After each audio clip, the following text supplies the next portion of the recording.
Let's break this down further with Chris Hadfield, former commander of the International Space Station. Commander Hadfield, it's been all over the news, still no update as to when it will be ready. Why not send another spacecraft? Well, spaceflight is dangerous, and if you send another spacecraft, then you have the added danger and risk of that rocket launch, and then how do you bring the crews home? How do you get them in the right space suits that match the other spacecraft? It's not as simple as it may sound. And we haven't finished the analysis of whether this vehicle is truly safe or not to fly home with a crew on board. So it's a little too soon to tell. Can you talk to us a little bit about their mission? Because as I understand it, it was actually a minimum of 8 days that they were going to be up there. Is that right? Well, it's the very first flight of this spaceship with people on board. So it's like the very first time the space shuttle flew, or the very first time an F-18 flew. So it's an extremely dangerous flight. And they set a bunch of objectives. And the absolute minimum they thought they could maybe get done in 8 days. But when they found some other problems, which is pretty normal on a first flight of anything, they extended. But fortunately, the vehicle got them safely to the space station. And so they can stay up there for months and months and work on the problem and make sure they got everything sorted out to optimize their chances before they come home. So it's actually a pretty lucky and good set of circumstances. And, Butch and Sunny are up there working and integrated and getting ready and talking to the ground every day. And they'll come home as soon as it's time.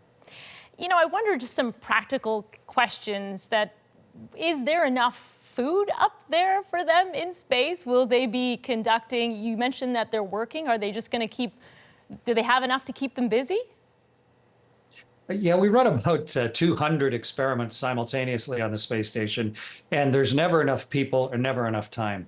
I commanded the space station a few years ago, so it's a huge boon to have two experienced astronauts like Butch Wilmore and Sunny Williams to be up there as an extra set of hands and eyes and a couple more brains to do all the work. And there's loads of food. It's not terrific food, but we have years of it up there. And a resupply vehicle just docked here within the last couple of weeks. So yeah, and there's actually a vehicle launching tonight to bring even more stuff up. So yeah, they can stay up there, for extended periods as need be. And there's a tremendous amount of work to do. And I don't know if you saw them today, but they're just loving it. I mean, it's what astronauts train for and what we live for, and they're getting the ultimate prize, which is not a short flight, but an extra extended flight on board the space station. So from their point of view, it's been a very lucky turn of events. Yeah, it does look like they're having a great time.